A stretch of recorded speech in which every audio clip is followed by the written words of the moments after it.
Tapi dengan kondisi tersebut, artinya sekarang Martin Paes secara teknis punya kebebasan untuk melakukan negosiasi dengan klub lain. Walaupun kita semua tahu bahwa pernyataan tersebut hanya sekedar candaan, tapi bukan berarti rumor Martin Paes ini benar-benar disangkal.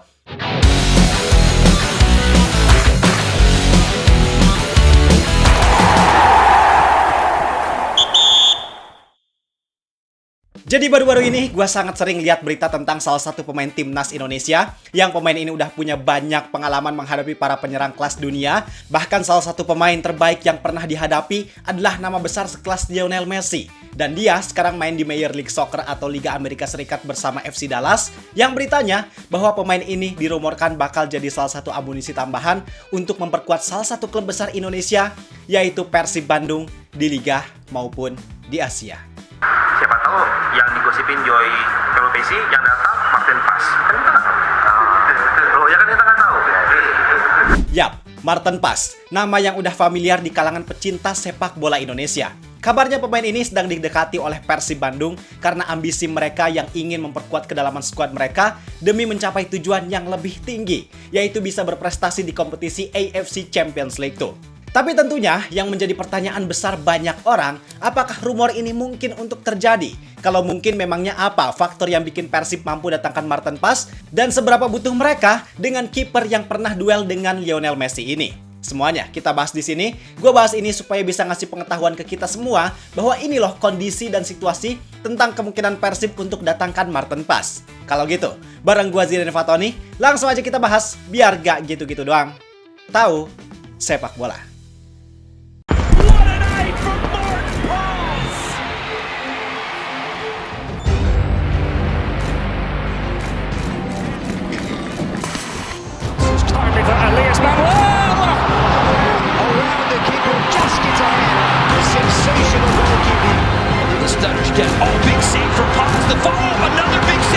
Opportunity for Messi and a big save from Martin Paes.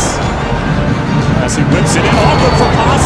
Turn for Klaus and Paes with a great save. Kalau kita ngomongin pergerakan transfer Persib musim ini, emang mereka sangat berbeda dengan klub-klub Liga Indonesia lainnya. Karena di saat klub lain melakukan transfer pemain hanya untuk bisa berprestasi di liga domestik, tapi Persib beda. Persib tujuannya lebih tinggi lagi, yaitu untuk bisa berprestasi di level Asia. Kita melihat ini lah ya. Asia ini kan memang secara kualitas memang ini ya luar biasa gitu, dan kayaknya seru banget itu ya. Dan kita tahu tim-tim yang nanti main di 16 besar itu tim-tim yang pasti sangat-sangat kuat. Jadi kita juga pengen memperkuat inilah tim kita lah, 16 besar. Jadi 16 besar potensi ada pemain baru. Adalah insya Allah ya. Maka jangan heran kalau pemain yang dikaitkan, yang dirumorkan gabung Persib sekarang adalah pemain-pemain yang berkualitas. Karena memang untuk mencapai tujuan tersebut tentu Persib butuh pemain yang levelnya lebih tinggi lagi. Dan tentu ketika mereka berhasil mendatangkan pemain-pemain yang punya kualitas yang tinggi, maka persentase mereka untuk bisa berprestasi di Asia tentunya semakin besar. Dan seperti yang gue pernah bilang, bahwa wajar juga kalau Persib sekarang jor-joran untuk datangkan pemain berkualitas. Karena memang kalau mereka mau untung atau setidaknya balik modal dari investasi tersebut, ya tentu mereka harus mencapai prestasi yang setinggi mungkin. Makanya mending sekalian investasi untuk datangkan pemain yang benar-benar berkualitas, yang maksimal. Karena kalau kualitas pemainnya nanggung, ya tentu investasi yang dilakukan juga berpotensi besar untuk mengalami kerugian. Dan Persib melihat bahwa proyek mendatangkan pemain keturunan adalah formula yang sangat berhasil baik itu di Liga maupun di Asia. Lihat dari bagaimana suksesnya Eliano Renders dan Tom Haye, bisa dibilang dua pemain itu memberikan dampak yang sangat besar untuk Persib. Dan hampir gak ada kekurangan yang dampaknya bisa merugikan tim Persib itu sendiri. Di Liga, mereka bisa dengan bebas memainkan pemain keturunan karena mereka memang berstatus sebagai warga negara Indonesia. Kemudian di Asia, mereka juga sangat mampu bersaing dengan para pemain yang ada di sana. Jadi makanya Persib di bursa transfer Januari nanti memang ingin mengulang formula yang sama, yaitu memperkuat kedalaman skuad mereka dengan mendatangkan pemain keturunan. Nah sekarang kalau kita bicara tentang rumor terbaru, yaitu Martin Paes, sebenarnya kalau kita lihat dari situasi dan kondisi Martin Paes sekarang, memang sangat mungkin untuk Martin Paes bisa didatangkan oleh Persib Bandung. Walaupun persentasenya nggak sampai 100%, tapi kemungkinan itu ada. Kenapa? Karena dilansir dari halaman resmi FC Dallas bahwa kontrak Martin Paes di sana memang akan berakhir pada bulan Desember 2025. Artinya di bulan ini, Walaupun sebenarnya dalam klausul kontraknya masih ada opsi perpanjangan sampai tahun 2027, tapi dengan kondisi tersebut, artinya sekarang Maarten Paes secara teknis punya kebebasan untuk melakukan negosiasi dengan klub lain, dan ruang tersebut bikin situasi Persib untuk masuk ke sana memang sangat mungkin. Apalagi dengan pernyataan Kang Adit selaku Deputi CEO PT PBB yang sempat nyinggung nama Maarten Paes. Walaupun kita semua tahu bahwa pernyataan tersebut hanya sekedar candaan, tapi bukan berarti rumor Maarten Paes ini benar-benar disangkal. Karena gini, dalam ilmu psikologi komunikasi, ada salah satu konsep yang berbunyi joke is a window to cognition. Maksudnya adalah sebuah candaan sebenarnya bukan hanya sekedar omong kosong, melainkan cerminan dari apa yang sedang ada di kepala seseorang. Nah, jadi orang yang bercanda itu gak asal ngomong, tapi mereka mengeluarkan kata atau nama tersebut gara-gara otak manusia memang cenderung menyebut hal yang paling mudah diakses di memori, paling sering dipikirkan, dan paling relevan dengan situasi saat itu. Nah, saat itu kawan-kawan media cuma nanyain tentang rumor pemain keturunan tanpa menyebut nama.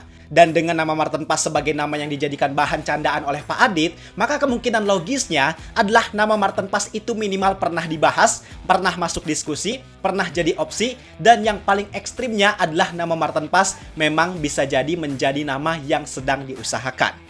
Ditambah lagi, kalau kita lihat track record strategi transfer Persib kemarin, banyak kan statement dari manajemen Persib, dari Boyan Hodak, yang mereka sering menyangkal rumor yang beredar, tapi faktanya rumor itu ternyata beneran terjadi. Ketika Boyan Hodak ditanya tentang rumor Tom Haye, dia bilang, "Who is Tom Haye?" Kemudian ketika ditanya Eliano Renders, dia pura-pura gak tahu dan ngira kalau yang ditanya adalah Tijani Renders. Sampai Boyan Hodak dapat julukan Aki-Aki Gede Wadul.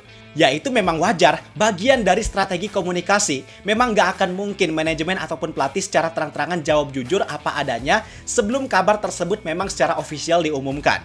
Nah, kemudian tentunya nama Maarten Paes gak akan tiba-tiba muncul, gak akan mungkin Persib dikaitkan dengan nama Maarten Paes tanpa alasan. Artinya ada situasi yang Persib memang butuh sama Maarten Paes. Apa alasan logisnya? Yang pertama, udah jelas karena statusnya sebagai WNI dan punya pengalaman internasional. Jelas itu jadi faktor yang paling utama dari segala macam faktor lainnya. Seperti yang udah gua jelasin tadi, mereka pengen pemain yang berstatus sebagai WNI supaya gak mengurangi kuota asing. Mereka juga butuh pemain dengan pengalaman dan jam terbang internasional yang tinggi. Intinya di sini manajemen Persib pengen mengulang formula kesuksesan dari strategi transfer mereka yang mendatangkan pemain keturunan timnas Indonesia. Kemudian alasan yang kedua, dari segi kemampuan dan kualitas. Kita nggak usah meragukan lagi kualitas Maarten Paes itu gimana. Dia main reguler di FC Dallas, jadi andalan utama juga di timnas Indonesia. Walaupun statistiknya memang nggak sempurna, tapi dia udah berpengalaman menghadapi berbagai macam tendangan pemain berkualitas, menghadapi berbagai macam situasi, dan menghadapi tekanan tinggi di level kompetisi yang tinggi juga. Ibaratnya tendangan Lionel Messi aja udah biasa dia tepis, apalagi tendangan Joao Felix, Sadio Mane, Kingsley Coman, bahkan Cristiano Ronaldo di final ACL tuh nanti. Pasti dia gak akan ada masalah terkait hal itu. Mau menghadapi pemain manapun dan siapapun, pasti dia sangat siap karena memang Maarten Paes udah terbiasa untuk menghadapi situasi dan tekanan tersebut. Maka dengan kemampuan dan kapasitas tersebut, kemudian ambisi Persib yang pengen bisa bicara banyak di fase gugur AFC Champions League tuh, memang Maarten Paes jadi nama yang sangat cocok untuk memenuhi kebutuhan tersebut.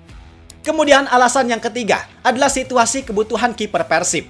Karena sekarang Persib kan mengandalkan Teja Paku Alam buat jadi kiper utama. Sebenarnya kualitas Teja bisa dibilang cukup bagus, apalagi kalau di Liga, ya dia tentu masih bisa sangat bersaing. Tapi kalau di Asia, apalagi di fase gugur nanti, dengan level pemain yang kualitasnya lebih tinggi, mungkin itu bakal jadi tantangan berat buat Teja. Secara skill mungkin masih bisa diusahakan, tapi kalau secara mental, secara kesiapan, mungkin Teja belum sepenuhnya siap buat menghadapi situasi tersebut. Ditambah lagi, kiper Persib lainnya yaitu Adam Shihbek yang dinilai gagal. Bahkan ketika Teja absen pun di laga melawan Borneo, Boyan Hodak justru lebih milih Fitrah Maulana yang statusnya sebagai kiper ketiga dan kiper muda buat main dibanding Adam Shihbek. Artinya di sini, Adam Shihbek benar-benar udah hilang kepercayaan dan udah pasti susah buat dia bisa survive. Makanya dia dirumorkan jadi nama yang bakal dilepas. Maka dengan kondisi tersebut, artinya di sini Persib sangat butuh kedalaman di posisi kiper.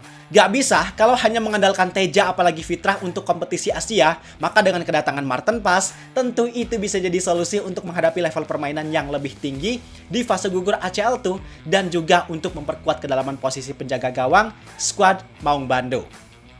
Jadi kesimpulannya dari bahasan kita kali ini, bahwa rumor tentang Maarten Paes yang bakal gabung ke Persib adalah rumor yang masuk akal dan bisa aja terjadi.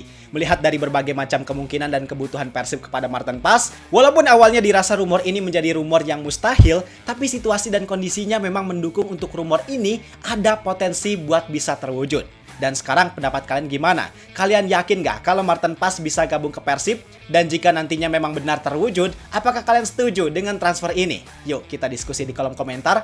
Gua rasa cukup sekian untuk video kali ini. Kalau kalian suka dan ngerasa bahwa video ini bermanfaat, jangan lupa klik tombol like dan subscribe. Terima kasih, gua Zirin Fatoni. Sampai jumpa di video berikutnya. See ya!